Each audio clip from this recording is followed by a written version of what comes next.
Pro Group Management, workers' comp that works for you.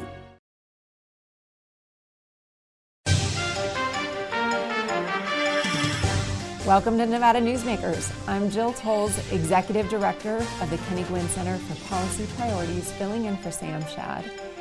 Here today, for the first time, Timothy Galluzi, the State Chief Information Officer, here for the whole show on an all-new Nevada Newsmakers. Story County is leading Nevada, home of the Tahoe-Reno Industrial Center, Google, Tesla, Panasonic, and other world-leading companies. Story County provides thousands of tech, advanced manufacturing, and logistics careers for Nevadans.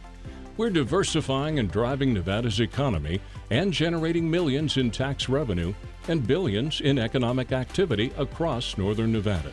Story County is leading Nevada's future. Retail's impact on Nevada's economy? Enormous. 8,600 businesses, large and small, employing 145,000 workers. And last fiscal year, retail paid tax on nearly $60 billion in sales. We're the Retail Association of Nevada. We support retail, we help it grow, and we mean business. RANNV.org. Pro Group Management specializes in providing industries with the necessary components to satisfy and exceed workers' comp requirements. Every business has unique needs and specific regulations. Pro Group Management stays ahead of the curve, providing up-to-date services to keep your industry in top form. Discover how we simplify your tasks, improve efficiency, and reduce expense to keep you moving in a positive direction. Pro Group Management, workers' comp that works for you. Safety is the #1 priority for the trucking industry. Over $7 billion a year is spent on technology like this electronic eye that will apply the brakes automatically. But the most important factor for safety is the truck driver. These hardworking men and women who safely move over 70% of our nation's freight and 94% of Nevada's. We thank you because trucks move America forward. This is Nevada Newsmakers with host Sam Shad on No Holds Barred Political Forum. Now, from the Nevada Newsmakers broadcast headquarters, here is Sam Shad. Welcome to Nevada Newsmakers. I'm Jill Tolles, Executive Director of the Guinn Center, and I'm filling in for Sam Shad today on an all-new Nevada Newsmakers. So pleased to welcome for the first time Timothy Galluzi, our State Chief Information Officer. Timothy, welcome to the show. Thank you for having me, Jill. It's good to be here. Absolutely. So, Tim, you have an interesting story for how you got into this position. So tell us a little bit about your background and where you got here today. Yeah, it's been quite the wild ride. I started my career in technology while serving 8 years in the United States Marine Corps as a telecommunications specialist. Okay. So building telephone systems, radio systems, supporting combat arms. I ended up doing 2 tours to Iraq, 1 tour to Afghanistan.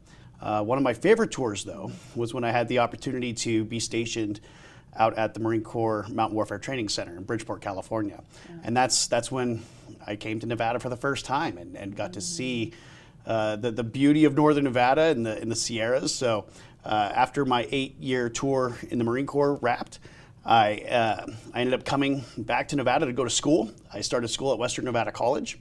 At Western Nevada College, I was able to build a Veterans Resource Center. Wow. And then the IT department on campus found out that, hey, I had 8 years IT experience. So I was recruited to be a programmer analyst. And then shortly thereafter, I was recruited to come over to the executive branch and started moving up through the ranks. I've got a unique path to State's Chief Information Officer. A lot of State Chief Information Officers come in from the private sector. Mm-hmm. I'm one of the few that was kind of homegrown, so to speak, in government service. I joined the organization that I'm in now as the project manager for the Office 365 implementation, for the statewide implementation of Office 365 for state government. From there, I took on the role as the state's technology investment administrator. Mm-hmm. So I got the opportunity to work with all executive branch agencies as they were looking for new technologies and investments. And then I was recruited to be the new Enterprise IT Services Division Administrator. That was... And by the way, thank you. Thank you for spelling that out, because I know in state government we always refer to it as EATS, and I've always wondered what that acronym stands for. So. Yes, Enterprise IT Services Division. It was at that point housed underneath the Department of Administration in state government. During the last legislative session, the governor had his modernization bill that moved our office out of the Department of Administration and directly into the governor's office. And so now we are a cabinet level agency supporting the governor and his strategic vision for state government. Excellent. So when we hear Chief Information Officer in the private sector, that could mean PR and marketing, it could mean IT. And so can you tell us a little bit more about what your office oversees? So one of my primary roles is as a technology advisor to the governor, but my day-to-day is really leading the central IT organization for the state, which houses all of the enterprise level services that we provide out to all the other executive branch agencies. So when we talk about enterprise level services, we talk about network services, server hosting, cybersecurity, the web platform. So in order to do all of that, I'm also responsible for the statewide IT policy and governance. And so, what kind of controls, protections are we enforcing at the executive branch level to protect and promote the use of technology across the different agencies? And it's always a balance, right? How do we promote it? How do we advance technology to work better for Nevada and Nevada citizens? But then also, how do we protect it? But we'll get to that in a little bit. So, how long have you been in this role, Tim? I've been I've been leading the state central IT organization now for about 3 years. Okay. I was appointed I was named the state CIO in June of 2022. Okay. And then Governor Lombardo reappointed me in July of 23 to continue serving. Excellent. And I know you've had a few announcements recently, so can you talk to us about some of the developments during your tenure? So one of the new exciting things that we were able to do is hire the state's first chief data officer. Yeah. And so that is going to be a role specifically charged with developing a statewide data strategy and governance plan, right? And we want to ensure that we are not only protecting one of the most valuable resources that the constituents have charged us to protect, and that's their data, but also leveraging it as best as possible to the benefit of the constituents. Excellent. So who helps you with that work? It's definitely a team sport, right? I don't think that there's any one person in the state that has all of the answers. So just in the past 6 months, another one of the things I'm really excited about was the launch of our new state technology governance committee. And so I know when people hear about another committee, they think it's a whole bunch of people spending a whole bunch of time just discussing things and not actually doing things. But this committee is a bit different, right? Because this is an opportunity for all of the executive branch cabinet level agencies to have a voice in IT policy for the state. And so that's the group that I'm leaning on, right? They are the experts in their departments. They know what their business needs are. They know how to serve their constituencies. So we want to hear from them and we want to support them. And we want to make those connections so they can also support each other. It's a team sport. We all have to work together. Excellent. We're going to take a quick break, and then we'll be right back on an all-new Nevada Newsmakers. What do you count on? You count on your power every day. At NV Energy, we've always powered what's important to you. But we're not looking at the past. We're focused on the future. While our standards are high, our rates will remain low. And our commitment to renewables isn't just meeting standards, but leading the way. Because you can count on more than just your power. You can count on the company who brings it to you. That's our promise. You can count on it. The Nevada Builders Alliance has been protecting the interests of the construction industry for over 50 years. Our programs save members thousands of dollars every year and allow them to provide much-needed benefits to their employees. Our industry also allows Nevada to grow. If you're thinking about a career in the construction industry, reach out. And if you haven't thought of a career in construction, what are you waiting for? We are the Nevada Builders Alliance.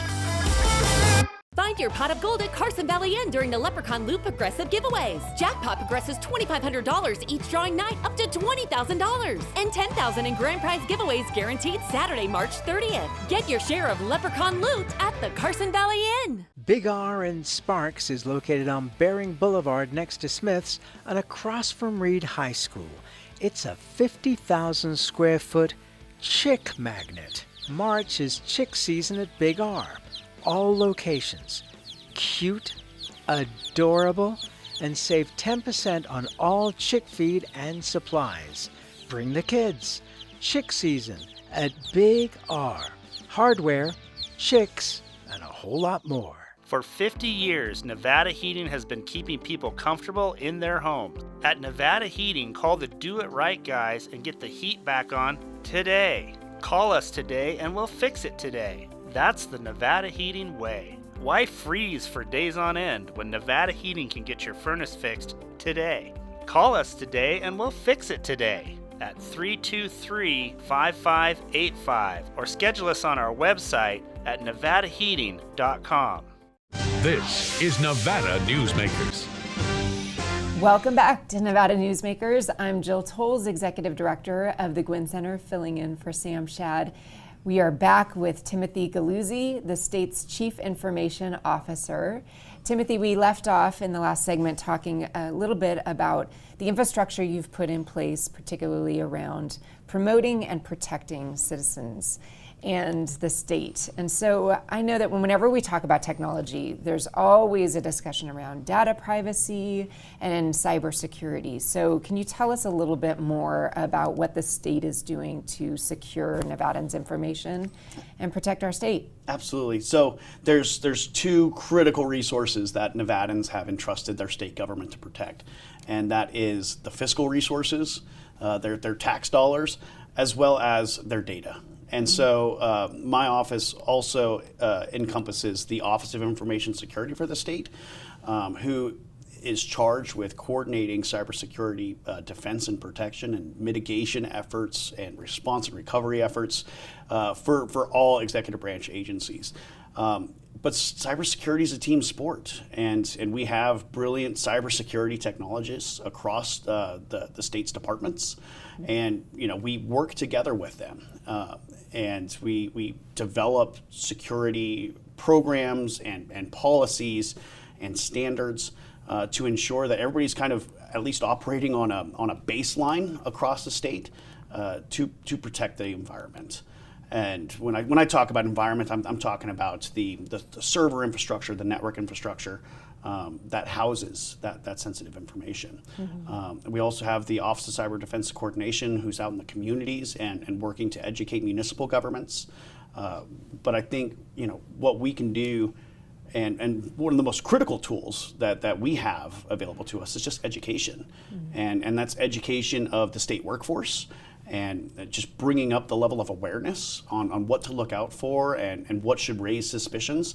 But that also goes out to the community as well. And if we can provide any information, any tips or tricks, mm-hmm. Cybersecurity is a team sport. We all have to work together. And oftentimes people talk about how the weakest link is the individual, but I look at it the other way. It's a team sport, and every individual has a role to protect the environment, protect our infrastructure. So let's talk about what role does private industry play in partnership with the public sector and then the individual? Absolutely. Industry is a key partner for us. We do not have the resources. We do not have the manpower or the research and development capability that private sector has. And so we have key partners in industry that help bolster our state infrastructure, our state knowledge base, and our state workforce. But we ask of them is transparency. We want to hear from them. We want to hear about what they're doing. We want to know how they're protecting the data that we're entrusting them with.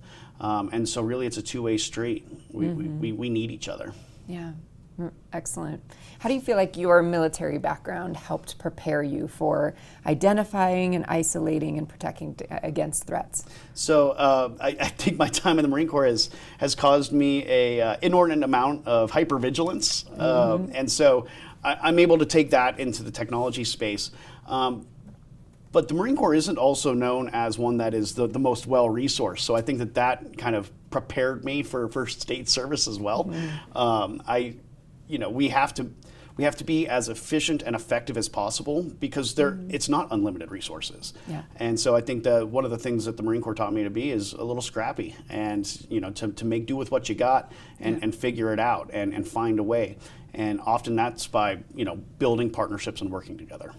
Excellent. Okay, what can I, Jill Tolles, and anyone else watching this do personally to help ensure that we're a positive part of this process, that we are protecting ourselves as well? Absolutely, and it starts with the individual protecting themselves, right?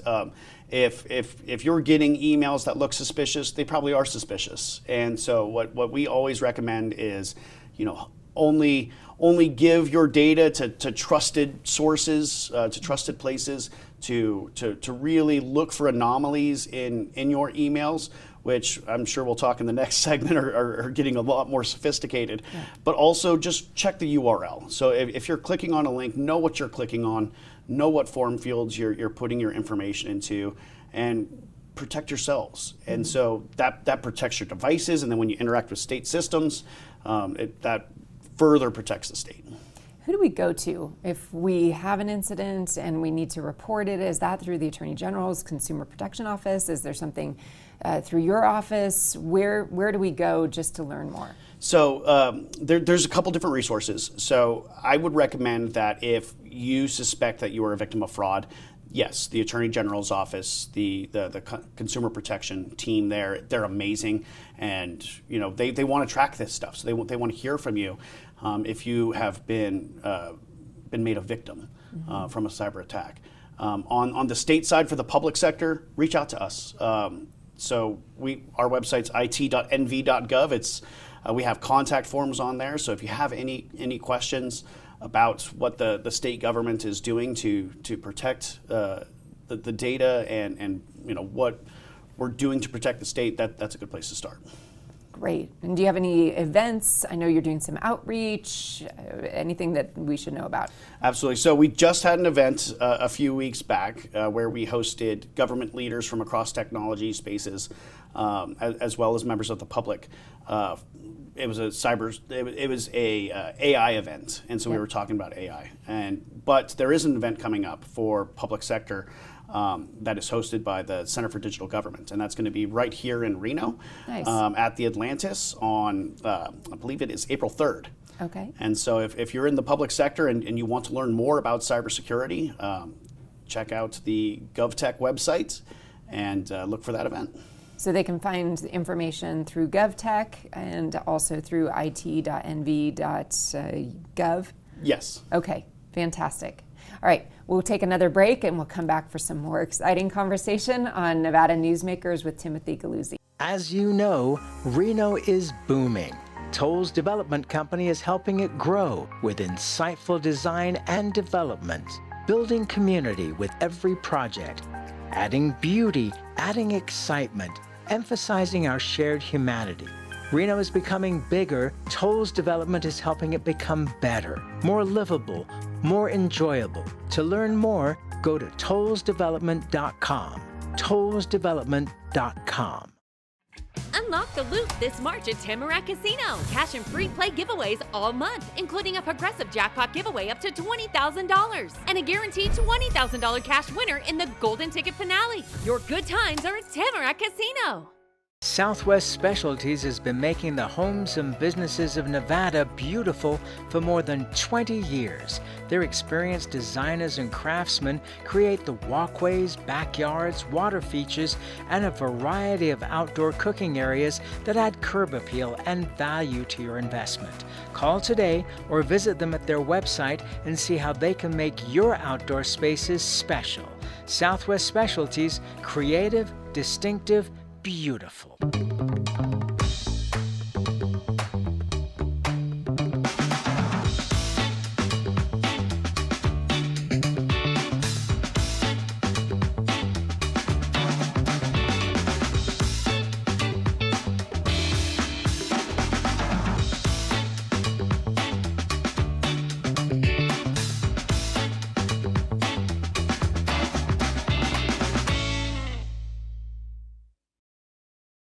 This is Nevada Newsmakers.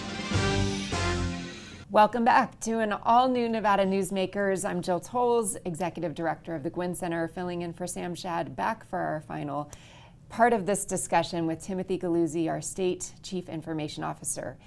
So Timothy, you mentioned artificial intelligence just before the break, and you talked about a summit that you had just a few weeks ago. It was a very successful event. It was practically a sold-out crowd for being a free event.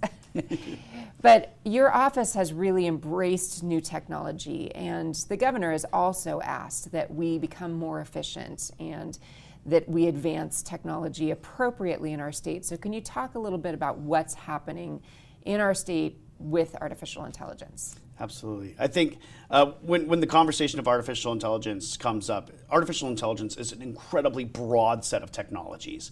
And it can be succinctly boiled down to technology that mimics human intelligence, right? And so it's we're not talking Terminator, we're not talking HAL, but it is technologies that can really make government and the delivery of services more efficient and effective. It makes access to information faster by being able to scour massive data sets incredibly quickly.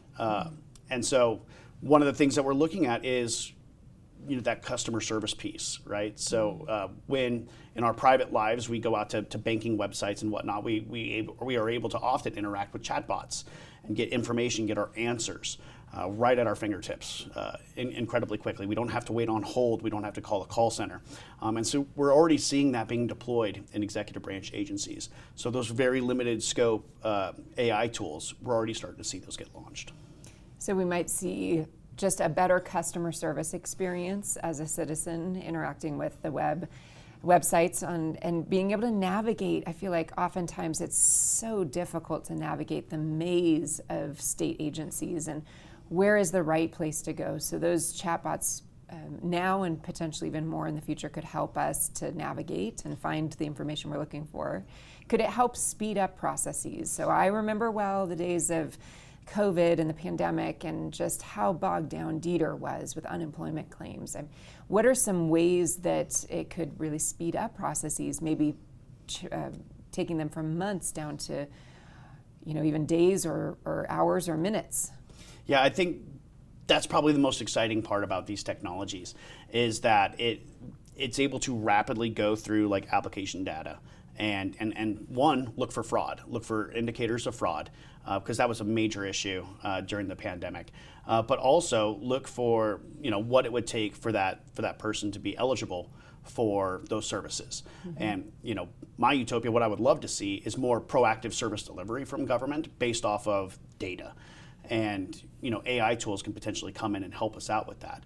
Let's say you're applying for a Health and Human Services type service, right? You're applying for welfare, but if you're also eligible for Medicaid or SNAP benefits, maybe we only ask you the questions that are missing. And so DHHS is already kind of moving in that direction with their No Wrong Door project, but that could be powered by AI as well. Excellent. So it could be our digital matchmaker, if you will. Absolutely. It shouldn't be up to the constituent to have to, navigate the complex bureaucracy of state government. We need to be more customer-centric, more customer-focused, and really think about the user.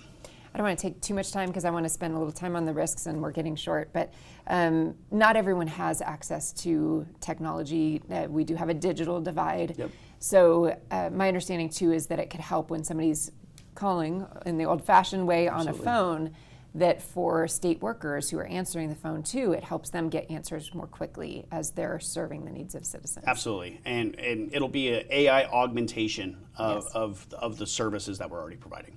Excellent. So what about the risks? We only have about a minute or two left. So what about the risks, and what are we doing to mitigate those risks? I think the risks all come back down to data, right? And so one of the things that we're doing in the very near future, almost immediately, is we're going to ask our vendor community to be transparent about what tools you're embedding in your technologies, because the AI tools are already out there, and we just need to hear about, if the product or service that you're selling the state has the tool, and if so, what is it doing with the state data? Is it staying within our environment? Is it staying protected? And make sure that companies are not selling state data, because that terrifies me.